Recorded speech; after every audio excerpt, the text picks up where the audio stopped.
Peuple de Dieu, shalom, shalom. Que la grâce et la paix de Dieu te soient ce matin.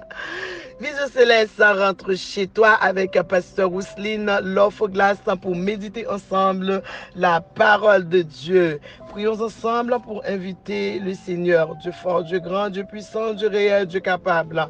Je bénis ton nom, Seigneur, pour ce que tu es dans ma vie. Je t'invite, Seigneur, à prendre part dans ce moment qu'on va partager ensemble, à méditer ta parole avec tes enfants. Même ceux qui ne sont pas encore tes enfants, en écoutant cette parole, Seigneur de l'amour, leur vie pourrait être changée et passe de l'étape de créature à l'étape d'enfant de Dieu. Ta parole seulement peut changer. Ainsi nous t'en prions dans le nom de ton Fils Jésus-Christ qui vit, qui règne au siècle des siècles. Amen, amen, amen. Peuple de Dieu, bonjour, bonjour, bonjour, bonjour, bonjour, bonjour. Une fois de plus, contente d'être avec chacun de nous ce matin pour partager ensemble la méditation de la parole de Dieu. Ce matin, nous allons parler de comment recevoir le don du Saint-Esprit. Alléluia. Comment recevoir les dons du Saint-Esprit? Est-ce que c'est quand on va dans un temps de prière, quelqu'un va t'imposer les mains, hein, et la personne va te taper fort sur le front, la personne va te faire tourner en rond? Est-ce que c'est là que tu vas recevoir le don du Saint-Esprit? C'est important de le savoir, mes bien-aimés. Souvent, on va à l'église, souvent on prie, souvent on chante, mais on ne prend pas le temps de s'instruire dans la parole de Dieu pour savoir, alléluia, comment est-ce que cela se passe. C'est la raison pour laquelle beaucoup d'entre nous tombent dans l'erreur. Parce que la Bible dit, mon peuple meurt faute de connaissance. Il y a des choses très importantes qu'il faut savoir. Comment recevoir le don du Saint-Esprit? Alléluia. Je vais à l'église, certes. Mais est-ce que, alléluia, j'ai le don du Saint-Esprit en moi? Le fait de parler en langue, c'est l'un des dons du Saint-Esprit. On ne peut pas tous se mettre dans une église à parler en langue en disant que c'est le Saint-Esprit qui se manifeste. C'est du désordre total. Il y a des étapes, il y a des moyens pour recevoir le don du Saint-Esprit dans sa vie. Alléluia. Est-ce que c'est le fait de gigoter, de gesticuler dans tous les sens? Cela veut dire qu'on a le don du Saint-Esprit. Est-ce que c'est le fait de dire Alléluia sans s'arrêter? Cela veut dire qu'on a le don du Saint-Esprit. Est-ce que c'est ça le don du Saint-Esprit? Et comment le recevoir, le don du Saint-Esprit? Ce matin, c'est ce dont on va parler. Comment recevoir le don du Saint-Esprit?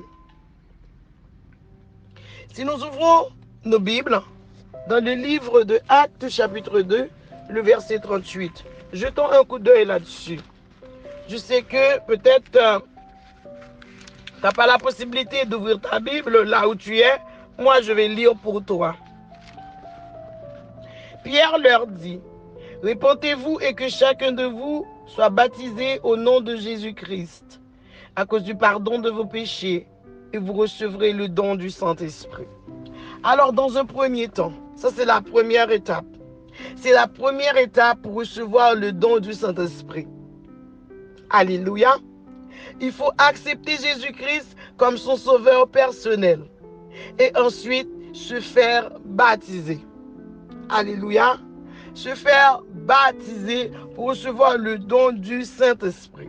Alors, dans un premier temps, on va voir repentance plus baptême égale Saint-Esprit. Cela veut dire qu'il ne faut pas brûler les étapes.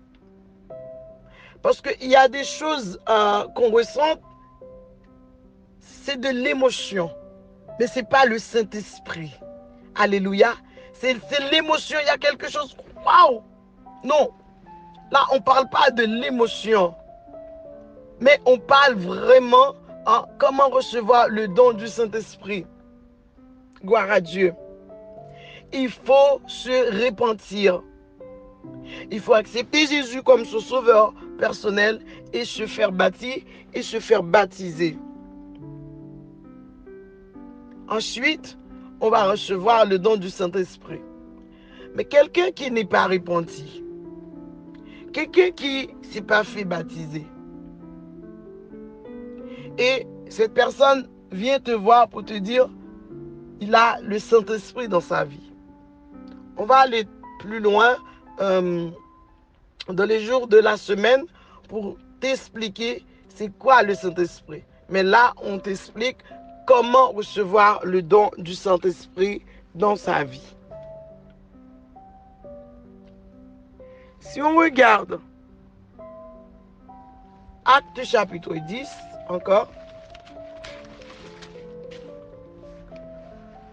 le verset, si on commence dans le verset 44.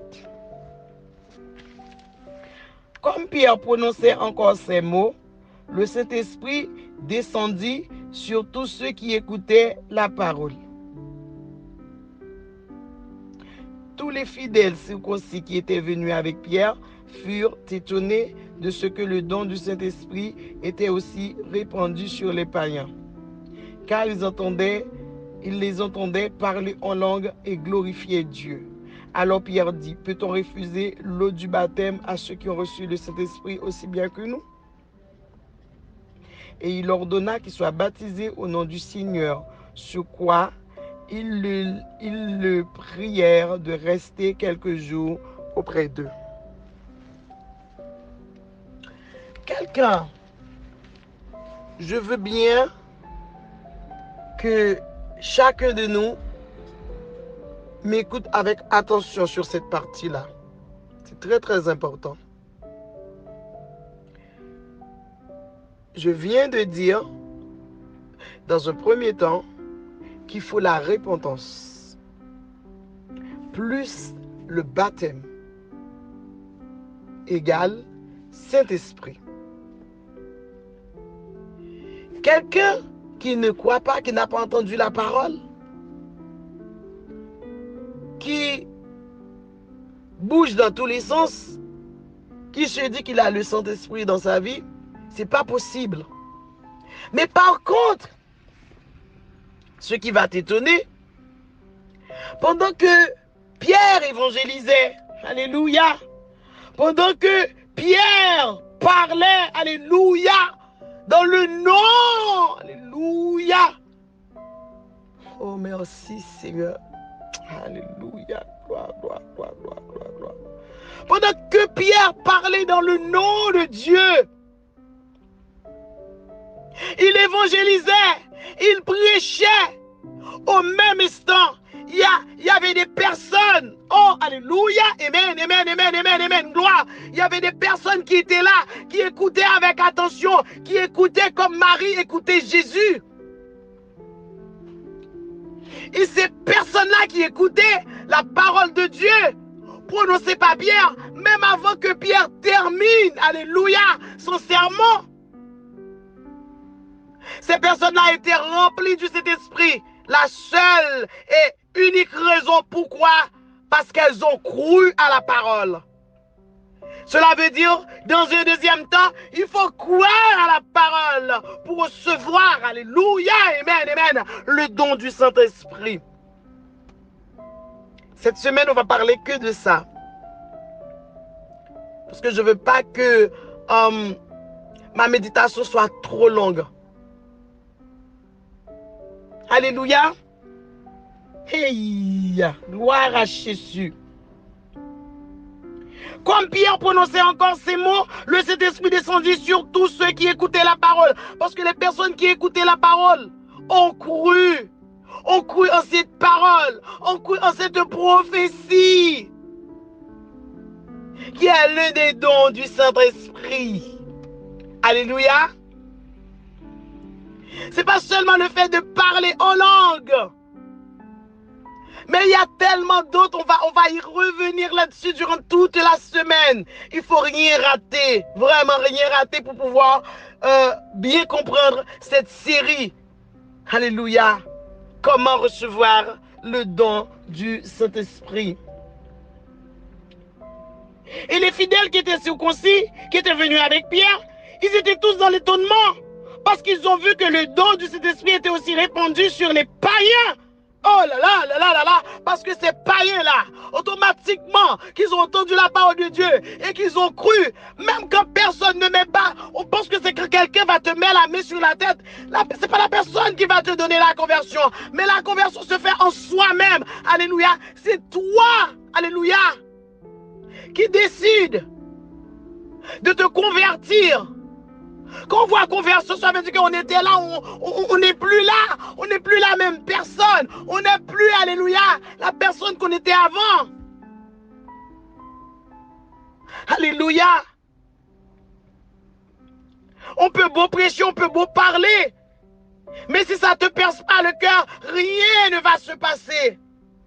Mais quand la parole te perce, la percée du Saint-Esprit, tu n'as pas besoin qu'on te touche. Alléluia, amen, amen, amen. Le Saint-Esprit vibre en toi et ne peut pas rester à l'intérieur. Il faut que le Saint-Esprit s'extériorise dans ta vie pour que d'autres personnes voient que le Saint-Esprit est en toi.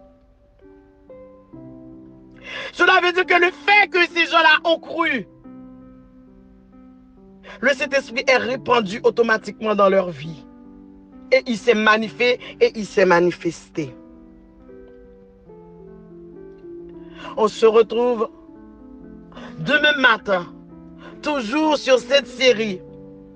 Comment recevoir le don du Saint-Esprit. Et si on regarde dans le verset 47, même pas dans le verset 46, car ils les entendaient parler en langue et glorifier Dieu. Alléluia. On ne leur a pas imposé les mains. Là, ils ont juste cru. Et qu'est-ce que Pierre a dit? Est-ce qu'on peut les refuser l'eau du baptême à ceux qui ont reçu le Saint-Esprit aussi bien que nous? Alors, ils ont été baptisés pour concrétiser le Saint-Esprit dans sa vie. Cela veut dire, si tu as accepté Jésus comme ton sauveur personnel, tu n'as pas encore reçu le baptême, tu as le Saint-Esprit de Dieu dans ta vie, il faut vraiment concrétiser tout ça par le baptême d'eau. Je te souhaite une bonne journée dans le Seigneur, espérant que cette méditation t'a apporté quelque chose. Si tu as besoin de nous joindre, n'hésite pas à nous contacter au 06 52 38 96 16. Si tu as des questions, nous sommes à ta disponibilité pour les répondre dans le nom de Jésus. Bonne journée dans le Seigneur. C'était ta sœur, pasteur Rousseline Laure Fouglas. Shalom, shalom. N'oublie pas de partager cette méditation et n'oublie pas de t'abonner à ma chaîne YouTube Rousseline Laure Fouglas.